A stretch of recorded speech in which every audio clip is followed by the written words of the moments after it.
Bonsoir.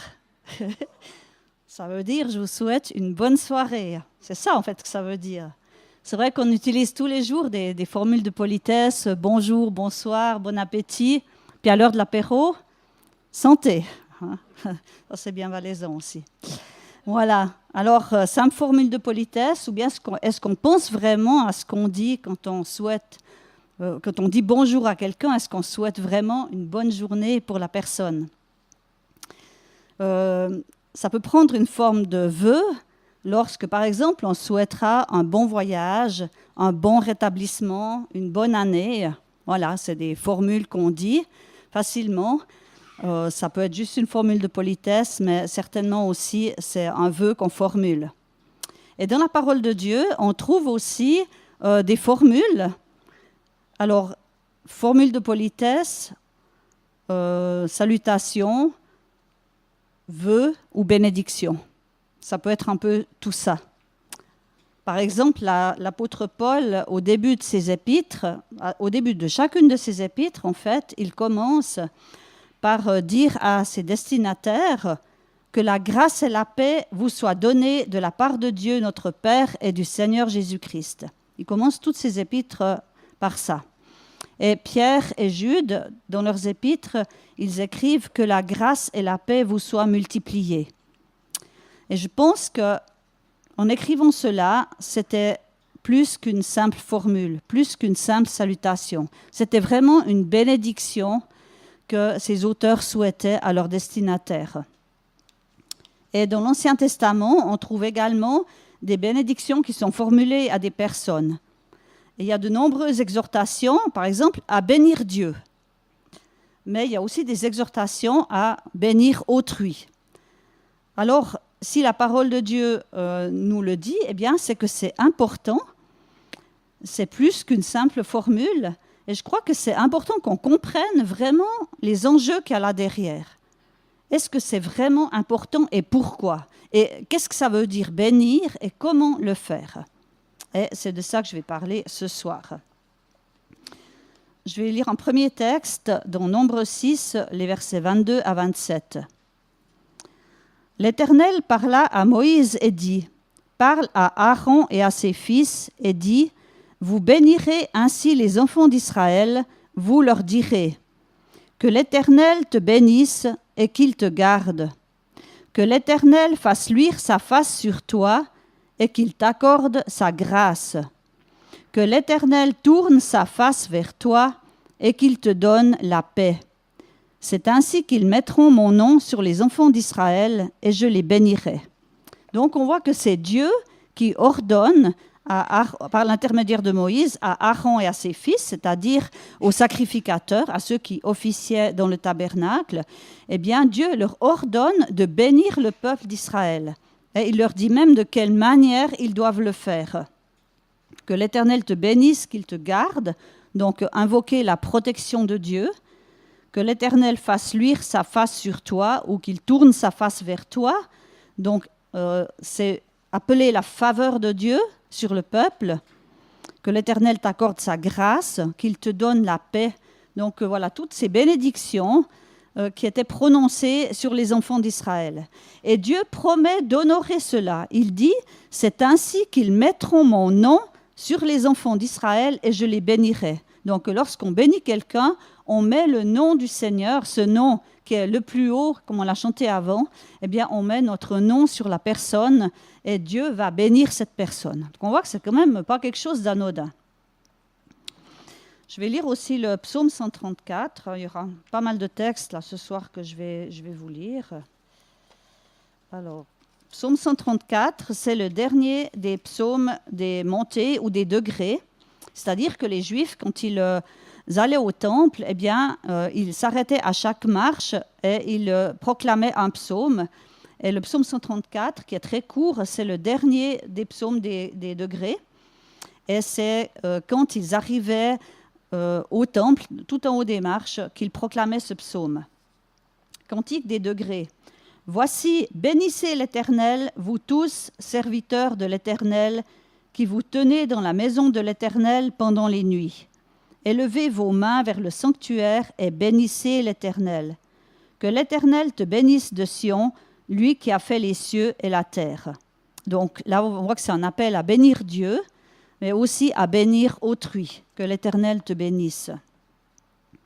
Et puis, on va aller dans le Nouveau Testament, et je vais prendre dans 1 Pierre 3, un texte aussi qui est très intéressant. 1 Pierre 3, les versets 8 à 12. Enfin, soyez tous animés des mêmes pensées et des mêmes sentiments, pleins d'amour fraternel, de compassion, d'humilité. Ne rendez point mal pour mal ou injure pour injure. Bénissez au contraire, car c'est à cela que vous avez été appelés, afin d'hériter la bénédiction. Si quelqu'un, en effet, veut aimer la vie et voir des jours heureux, qu'il préserve sa langue du mal et ses lèvres des paroles trompeuses, qu'il s'éloigne du mal et fasse le bien, qu'il recherche la paix et la poursuive, car les yeux du Seigneur sont sur les justes et ses oreilles sont attentives à leurs prières, mais la face du Seigneur est contre ceux qui font le mal. Et j'aimerais relire ce verset 9. Ne rendez point mal pour mal ou injure pour injure, bénissez au contraire, car c'est à cela que vous avez été appelés, afin d'hériter la bénédiction. Nous sommes tous appelés à bénir. Et il y a une promesse, afin d'hériter la bénédiction. Donc, c'est important de bien comprendre de quoi il s'agit. Et hériter la bénédiction, être béni, on en a tous envie. Je ne sais pas vous, mais en tout cas, moi, je ne vais pas dire non. Alors, on va voir qu'est-ce que ça veut dire déjà. Bénir Dieu, bon, ça, on comprend assez, bénir Dieu. Et il y a de nombreuses exhortations dans les psaumes. Par exemple, le psaume 103, qui est bien connu. « Bénis l'Éternel, mon âme, que tout ce qui est en moi bénisse son saint nom. Bénis l'Éternel, mon âme, et n'oublie aucun de ses bienfaits. » Et si on lit la suite du psaume, on voit qu'il y a plein de raisons pour lesquelles on peut bénir Dieu. C'est lui qui pardonne toutes tes iniquités, qui guérit toutes tes maladies, qui délivre ta vie de la fosse, qui te couronne de bonté et de miséricorde, qui te fait rajeunir comme l'aigle, etc. Il y en a toute une quantité. Donc, on peut bénir Dieu pour qui il est et pour tout ce qu'il fait, tout ce qu'il nous donne. Bénir Dieu, ça veut dire le glorifier, ça veut dire le louer, le remercier. C'est être reconnaissant pour tout ce qu'il fait, pour tout ce qu'il donne. C'est vanter ses mérites, c'est dire du bien de lui. Et au travers de la louange, comme nous l'avons fait tout à l'heure, nous bénissons Dieu. Au travers des prières de reconnaissance aussi. Et au travers du témoignage. Lorsque nous témoignons du Seigneur à quelqu'un, nous bénissons aussi le Seigneur parce que nous proclamons qui il est. Et nous sommes tous appelés à bénir Dieu parce que nous avons tous des raisons de le bénir, parce qu'il est bon pour chacun de nous et surtout parce qu'il nous a donné Jésus, son Fils, ce qu'il avait de plus précieux. Mais bénir autrui, qu'est-ce que ça veut dire, qu'est-ce que ça signifie et quelle importance est-ce que ça a? Alors on a vu dans Nombre 6 cette bénédiction que Aaron et ses fils étaient appelés à prononcer sur les enfants d'Israël. Donc bénir autrui, c'est prier Dieu, c'est invoquer la bénédiction de Dieu sur la personne, la protection, la grâce, la santé, la paix, toutes les bonnes choses que Dieu peut donner et veut donner. Donc, ce n'est pas des paroles en l'air, c'est quelque chose de sérieux. Et il y a quelqu'un dans la Bible, dans l'Ancien Testament, qui voulait à tout prix obtenir la bénédiction. Alors, les moyens qu'il a utilisés, c'est peut-être pas tout à fait ce qu'il aurait dû faire, mais enfin, il a voulu et il l'a eu. Eh bien, il s'agit de Jacob. Jacob, il voulait vraiment cette bénédiction. Et il a usé de ruses pour obtenir cette bénédiction. La bénédiction, elle revenait au fils aîné, et Jacob était le cadet. Mais il a usurpé le droit d'aînesse. Déjà, son frère Ésaü lui avait vendu le droit d'aînesse contre un plat de lentilles. Mais lorsque Isaac, leur père, a voulu, avant de mourir, bénir son fils aîné et lui donner la bénédiction, eh bien, Jacob a usurpé cette bénédiction. Il s'est déguisé et il s'est fait passer pour Ésaü. Et voilà que Isaac a béni Jacob alors qu'il pensait bénir Ésaü. Et ensuite, quand Ésaü est arrivé auprès d'Isaac pour recevoir la bénédiction, eh bien, Isaac n'a pas pu lui donner la même bénédiction parce qu'elle avait déjà été donnée à Jacob. On peut lire cette histoire dans Genèse 27, je vais pas la lire, mais je vais juste lire un ou deux versets, parce que certainement vous la connaissez déjà. Je vais lire le verset 33. Donc quand Ésaü vient, Isaac fut saisi d'une violente émotion et il dit « Qui est donc celui qui a chassé du gibier et me l'a apporté? J'ai mangé de tout avant que tu viennes et je l'ai béni. Aussi sera-t-il béni. » Et on voit que cette bénédiction, c'est quelque chose de sérieux. Vous ne pouvez pas revenir en arrière. Et la bénédiction que Isaac a donnée à Jacob, c'était que Dieu te donne de la rosée du ciel et de la graisse de la terre, du blé et du vin en abondance, que des peuples te soient soumis et que des nations se prosternent devant toi. Sois le maître de tes frères et que les fils de ta mère se prosternent devant toi. Maudit soit quiconque te maudira et béni soit quiconque te bénira.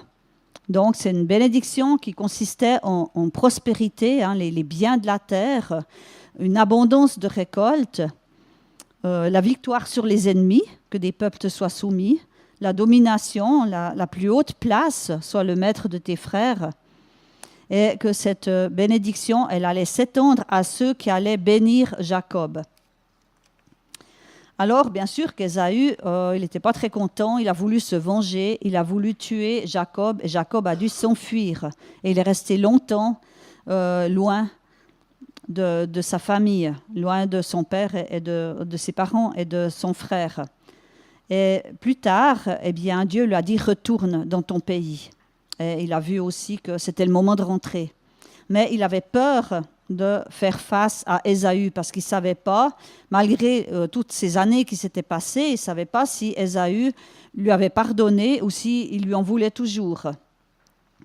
Donc, il a voulu apaiser Ésaü et il a envoyé toutes sortes de cadeaux, des troupeaux, etc. pour apaiser son frère. Et il est resté seul. Et la nuit qui précédait la rencontre, bien sûr, Jacob avait peur de ce qui allait se passer.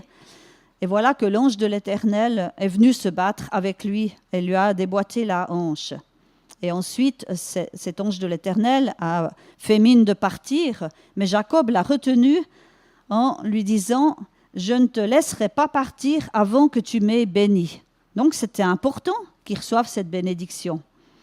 Et l'ange de l'Éternel l'a béni en lui donnant un nouveau nom, Israël. Et Jacob est l'ancêtre du peuple d'Israël. Et cette bénédiction qu'il a reçue, ça s'étend sur toutes les générations suivantes. Et plus tard, Jacob, avant de mourir, eh bien, il a aussi béni ses 12 fils. Il a donné à chacun une bénédiction spécifique et c'était quelque chose de prophétique. Ces bénédictions, c'est quelque chose qui allait se réaliser par la suite. Donc, on voit que bénir quelqu'un, ce n'est pas quelque chose d'anodin, ce n'est pas sans conséquence, mais Dieu prend au sérieux cette bénédiction. Il va en tenir compte et il y a vraiment des choses qui vont se passer. La bénédiction est quelque chose qui a un impact. Et puis, c'est pareil avec la malédiction. Et il y a cet exemple aussi dans Nombre 22 avec l'histoire de Balaam et de Balak. Balak était le roi de Moab. Et les Moabites avaient peur des Israélites parce que les Israélites avaient déjà vaincu les Cananéens, les Amoréens. Et le roi de Moab avait peur qu'il attaque aussi son peuple. Alors il s'est dit, comment je vais faire? Je connais, tiens, il y a Balaam qui est un devin. Et puis, c'est quelqu'un de puissant qui a du pouvoir. Et je vais le soudoyer pour qu'il maudisse le peuple d'Israël. Alors il est allé trouver Balaam et lui a dit, un peuple est sorti d'Égypte.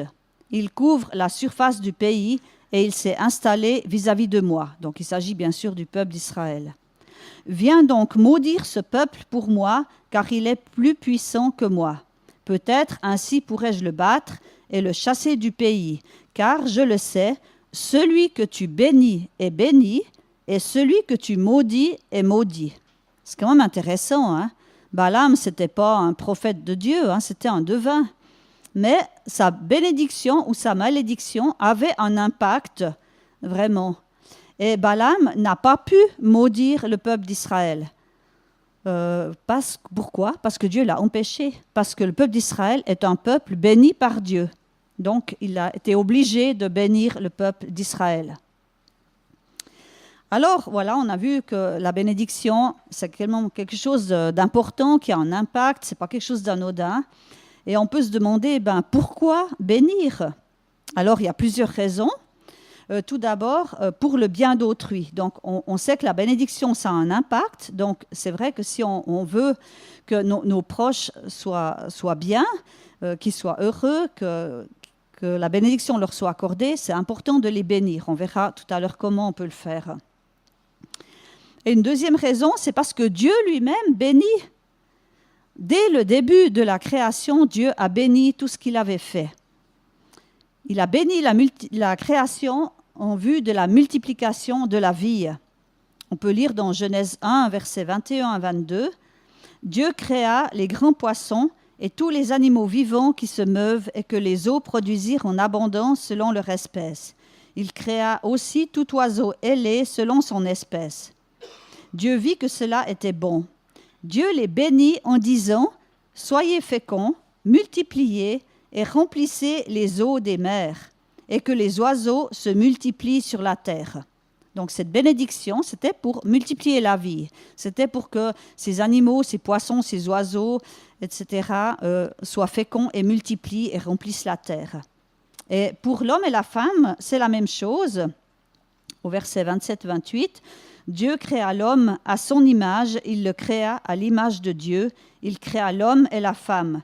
Dieu les bénit et Dieu leur dit « Soyez féconds, multipliez, remplissez la terre et l'assujettissez, et dominez sur les poissons de la mer, sur les oiseaux du ciel et sur tout animal qui se meut sur la terre. » Et plus tard, Dieu va bénir la même chose, Noé et ses fils, lorsqu'ils sont sortis de l'arche. Il leur a aussi dit « Soyez féconds, multipliez et remplissez la terre. » Dans l'Ancien Testament, Dieu promet la bénédiction à ceux qui marchent dans ses voies, à ceux qui lui obéissent.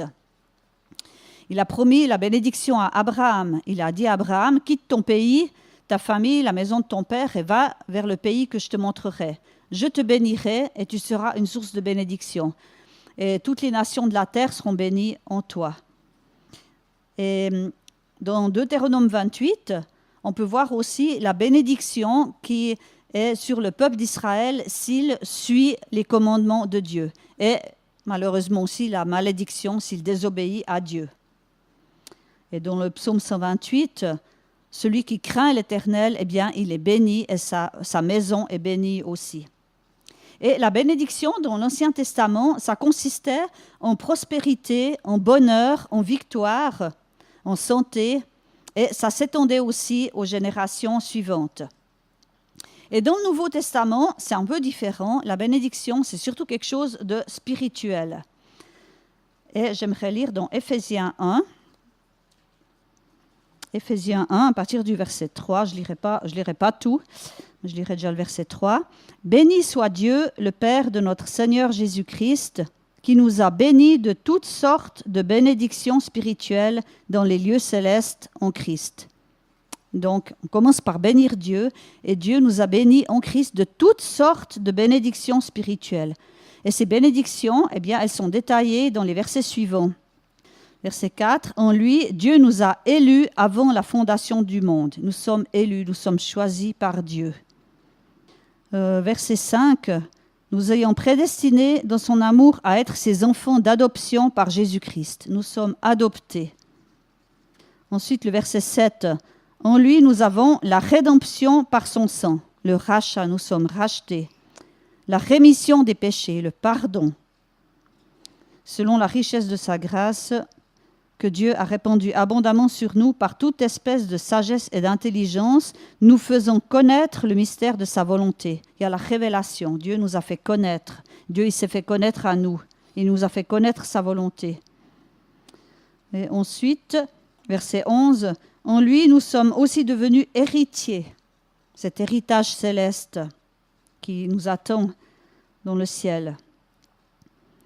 Et puis, au verset 13, « En lui, vous avez cru Et vous avez été scellés du Saint-Esprit qui avait été promis, le Saint-Esprit. Donc, on voit toutes ces bénédictions spirituelles, l'élection, l'adoption, le rachat, le pardon, la grâce, la révélation, l'héritage céleste et le Saint-Esprit. Dieu nous a vraiment bénis de toutes sortes de bénédictions. Et puisque Dieu bénit, eh bien, nous sommes aussi appelés à bénir. Pourquoi? Parce que nous sommes appelés à lui ressembler. Il est notre Père céleste. Et en tant que ses enfants, nous avons envie de ressembler à notre Père céleste. Et c'est ce que Jésus dit dans Matthieu 5. C'est dans le Sermon sur la montagne. Donc, quand Jésus enseigne, versets 43 à 48, Jésus dit, « Vous avez appris qu'il a été dit, tu aimeras ton prochain et tu haïras ton ennemi. Mais moi je vous dis, aimez vos ennemis, bénissez ceux qui vous maudissent, faites du bien à ceux qui vous haïssent et priez pour ceux qui vous maltraitent et qui vous persécutent. » Alors là, c'est le top, hein, vraiment.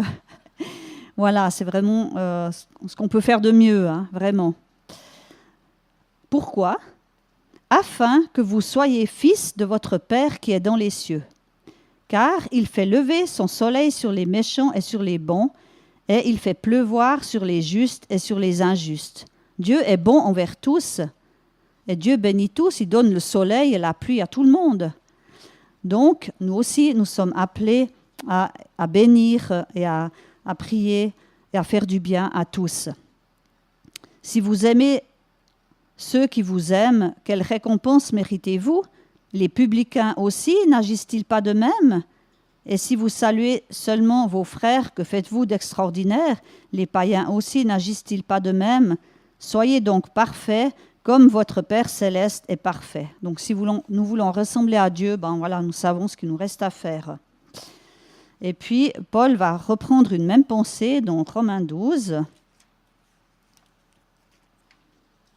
Tout d'abord, le verset 14. « Bénissez ceux qui vous persécutent, bénissez et ne maudissez pas. » Et puis, à partir du verset 17, « Ne rendez à personne le mal pour le mal.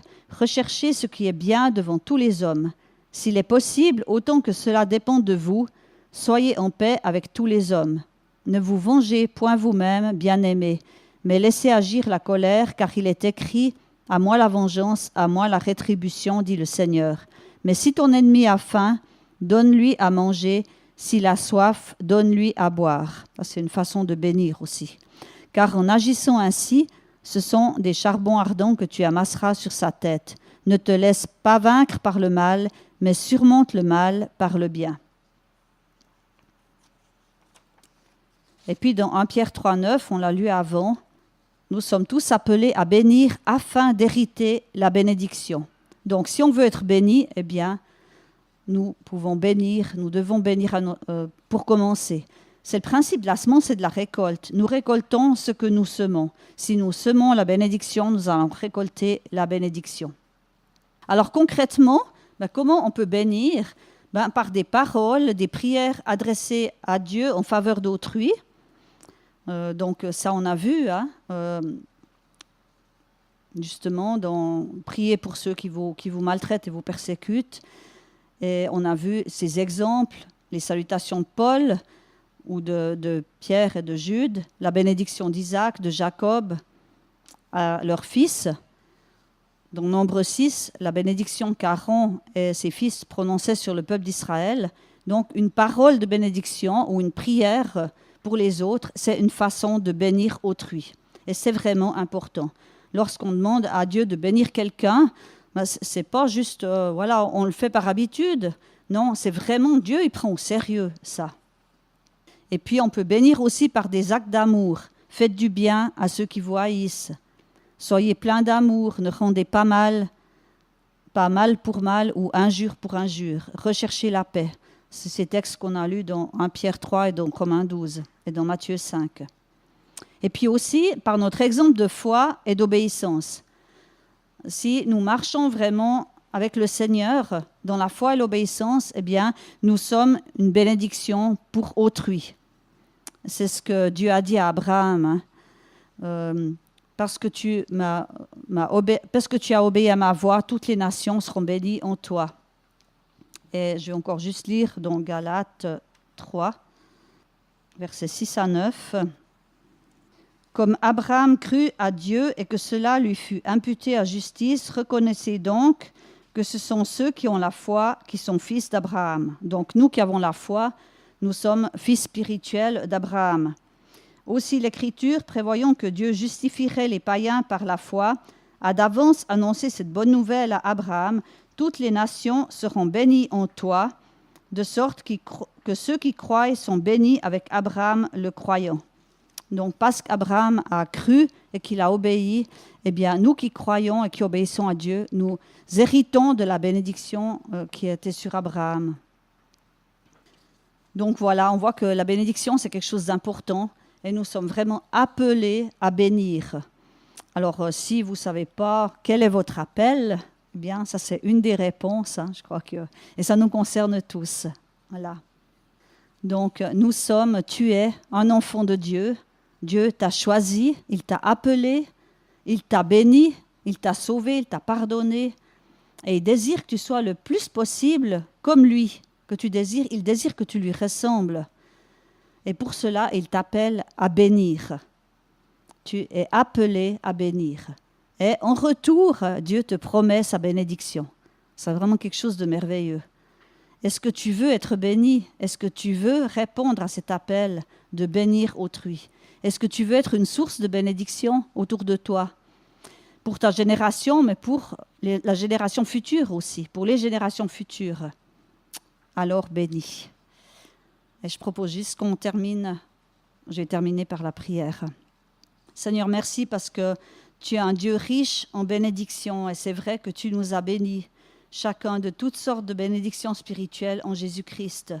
Et nous pouvons bénir ton nom, nous pouvons te remercier et te louer pour tout ce que tu as fait pour nous et ce que tu fais encore.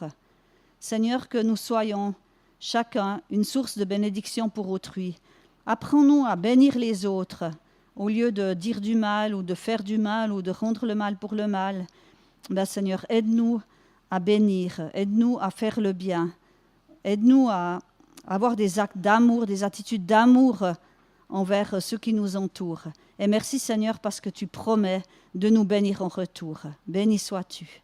Amen.